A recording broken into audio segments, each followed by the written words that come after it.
friends, myself Dr. Radhesham, MBBS MD in Dermatology, Venereology and Leprosy from Sardar Patel Medical College. Friends, हम लोग अलग अलग drugs पढ़ रहे हैं जो डर्मेटोलॉजी के अंदर भी इम्पोर्टेंट है और अदर कंडीशन के अंदर भी इम्पोर्टेंट है। उस ड्रग के बारे में जनरल चीजें पढ़ रहे हैं, क्या होती है, उसके इंडिकेशन क्या है, उसके मैकेनिज्म एक्शन क्या है, उसके साइड इफेक्ट्स क्या है। ये शॉर्ट वीडियो के अंदर मैं बहुत सारी ड्रग्स मेरे यूट्यूब चैनल पे कर चुका हूँ और आज मैं जिस ड्रग को कवर करने वाला हूँ वो डर्मेटोलॉजी के अंदर इम्यूनोबुलस डिजीज या जो भी auto immune connective tissue disease उसके अंदर काफी यूज करते हैं। हालांकि ये मेनली न्यूप्लास्टिक डिजीज के अंदर, न्यूप्लाज्म के अंदर यूज करते हैं, लेकिन डर्मेटोलॉजी के अंदर भी इसका एक्शन होता है क्योंकि ये इम्यूनोमोड्यूलेटर साइटोटॉक्सिक ड्रग्स होती है। कौन सी ड्रग्स के बारे में बात करेंगे आज हम? It is a cyclophosphamide. Cyclophosphamide क्या होती है साहब? It is a derivative of nitrogen mustard. अब नाइट्रोजन मस्टर्ड के डेरिवेटिव होते हैं, ये होते क्या है साहब? ये मेनली एल्केलाइटिंग एजेंट होते हैं। अब ये एल्केलाइटिंग एजेंट क्या होते हैं साहब? एल्केलाइटिंग एजेंट वो होते हैं जो डीएनए को डायरेक्ट डैमेज करते हैं। किसके द्वारा? Different mechanism. वो डायरेक्ट डैमेज एल्केलाइजेशन से, क्रॉस लिंकिंग से या कार्बामाइलेशन, ये डिफरेंट टाइप की केमिकल रिएक्शंस होती है, उसके थ्रू डीएनए को डैमेज करते हैं और साइटोटॉक्सिसिटी प्रेजेंट करते हैं। तो ये साइक्लोफोस्फामाइड होता है, ये भी एक तरह का एल्केलाइटिक एजेंट होता है, लेकिन ये डीएनए को डैमेज किस मैकेनिज्म के थ्रू करता है? क्रॉस लिंकिंग के थ्रू। ये जनरल बात बताते हैं।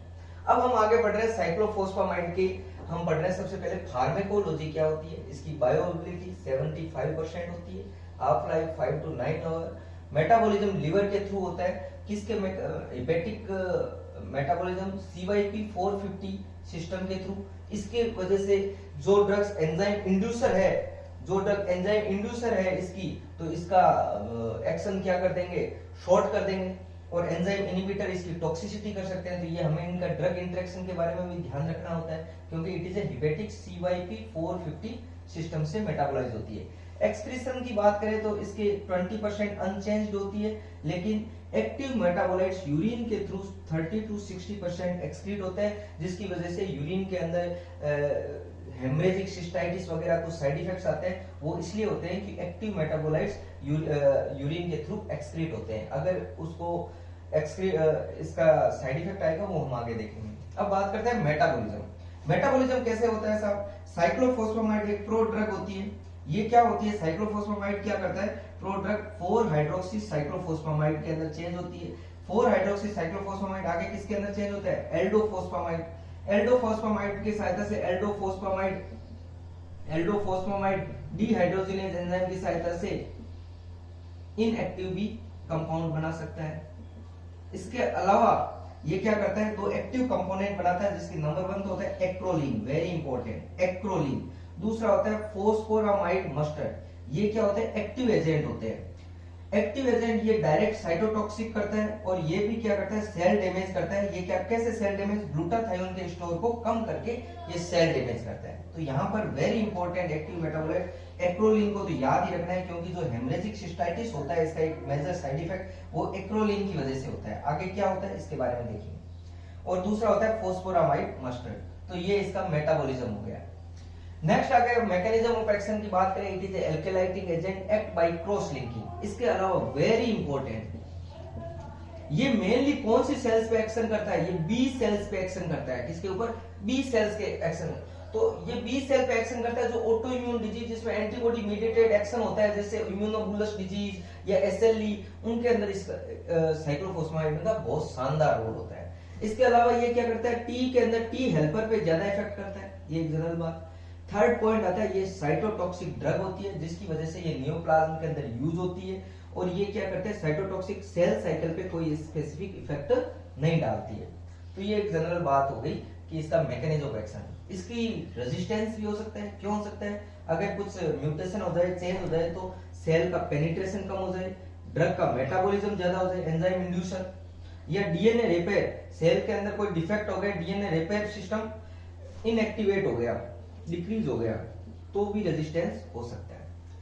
साइक्लोफोस्फामाइड देते कैसे हैं? साइक्लोफोस्फामाइड 2 रूट होते हैं मेनली, ओरल टेबलेट के फॉर्म में दे सकते हैं या आईवी रूट के थ्रू दे सकते हैं। ओरल टेबलेट 25 मिलीग्राम या 50 मिलीग्राम की आती है। आईवी डोज क्या होती है? 1 to 3 मिलीग्राम पर केजी। इसके अलावा इसको पल्स थेरेपी के रूप में भी दे सकते हैं। 0.5 to 1 ग्राम पर metre square body surface area के हिसाब से। हमारी स्किन का बॉडी सरफेस एरिया होता है 1.73 मीटर स्क्वायर, तो इसके हिसाब से डोज कैलकुलेट करते हैं। साइक्लोफॉस्फेमाइड का एक साइड इफेक्ट होता है हेमरेजिक सिस्टाइटिस। तो ये क्या करता है कि हेमरेजिक यूरिनरी ब्लैडर एपिथेलियम में जाता जमा हो जाता है एक्रोलीन, और वहां पर सिस्टाइटिस सिम्टम देता है, ब्लैडर कैंसर कर सकता है। उसको प्रिवेंट करने के लिए हाइड्रेशन बहुत ज्यादा जरूरी है। ये एक जनरल बात हो गई। आगे देखते हैं साहब इसके इंडिकेशन। FDA अप्रूव्ड इंडिकेशन मैंने कहा था ये नियोप्लाज्म के अंदर यूज आता है, कैंसर के अंदर यूज आता है। तो ये mainly FDA approved indication non dermatological के अंदर leukaemia, multiple myeloma, neuroblastoma, breast cancer और रेटिनोब्लास्टोमा, ये याद करना है। डर्मेटोलॉजिकल एकमात्र इंडिकेशन है that is mycosis fungoides. Dermatological indication is mycosis fungoides. मैंने बताया था ये मेनली बी सेल्स पे एक्शन करता है। तो इम्यूनोबुलस डिजीज जिसके अंदर वेरी इंपॉर्टेंट अपने जो पेम्पिगस ग्रुप की डिजीज है, पेम्पिगस वल्गेरिस, पेम्पिगस फोलियसिस, इन सब में ये बहुत ज्यादा है। बुल्लस पेम्पिगोइड, इसके अलावा सिकाट्रिकल पेम्पिगोइड। सिकाट्रिकल पेम्पिगोइड के अंदर म्यूकोस मेम्ब्रेन पेम्पिगोइड, जिसमें मेनली ओक्यूलर जो म्यूकोसा होती है वो अफेक्टेड हो जाती है, तो अपन साइक्लोफॉस्फेमाइड दे सकते हैं। वेस्कुलाइटिस के अंदर मेनली कौन सा वेस्कुलाइटिस? वैगनर ग्रेनुलोमेटोसिस। न्यूट्रोफिलिक डर्मेटोसिस कौन सा होता है? पायोडर्मा गैंग्रीनोसम, स्वीट सिंड्रोम या बेसेट डिजीज। इनके अंदर मैंने बताया था connective tissue disease. Connective tissue disease very important, SLE, dermatomyositis, और तीसरे नंबर पे आता है एसएलई, डर्मेटोमायोसाइटिस या स्क्लेरोडर्मा। बहुत ही important B cell mediated immune function होता है।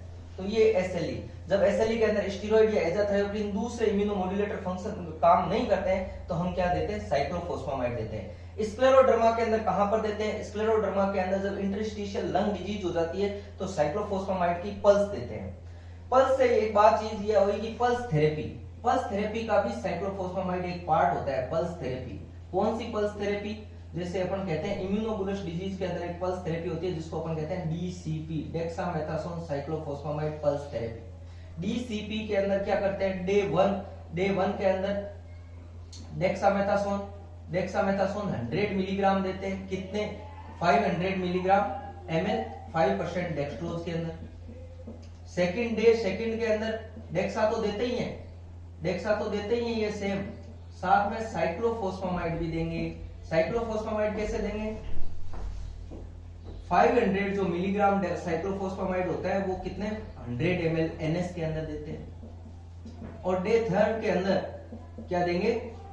डे थर्ड के अंदर अपन देते हैं ये डेक्सा 100 मिलीग्राम। तो कहने का मतलब डीसीपी थेरेपी होती है, उसके सेकंड डे के ऊपर साइक्लोफॉस्फेमाइड पल्स दे सकते हैं। इसके अलावा स्क्लेरोडर्मा के अंदर साइक्लोफॉस्फेमाइड पल्स थेरेपी देते हैं। उसकी डोज क्या होती है? 600 मिलीग्राम पर मीटर स्क्वायर मंथली देते हैं। तो ये एक जनरल चीजें हैं अपने को ध्यान में रखनी। डीसीपी के अंदर 4 फेज होते हैं। फेज फर्स्ट के अंदर ये तो मंथली ये देते हैं, साथ में 50 मिलीग्राम साइक्लोफॉस्फेमाइड डेली देते हैं। सेकंड के अंदर क्या करते हैं? ये तो सेम टू सेम देते हैं।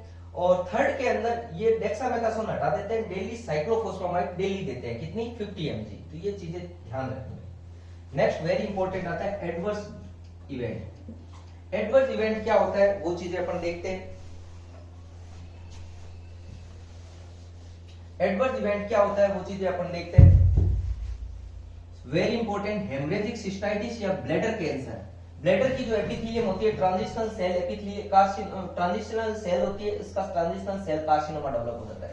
हेमरेजिक सिस्टाइटिस किसकी वजह से होता है? इसका एक एक्टिव कंपोनेंट मैंने पहले बताया था, एक्रोलीन होता है, उसकी वजह से। तो हेमरेजिक सिस्टाइटिस को प्रिवेंट करने के लिए अगर हाई डोज साइक्लोफॉस्फेमाइड दे रहे हो तो साथ में मेस्ना दे सकते हैं। मेस्ना क्या होता है? Sodium 2 mercapto ethane sulfonate.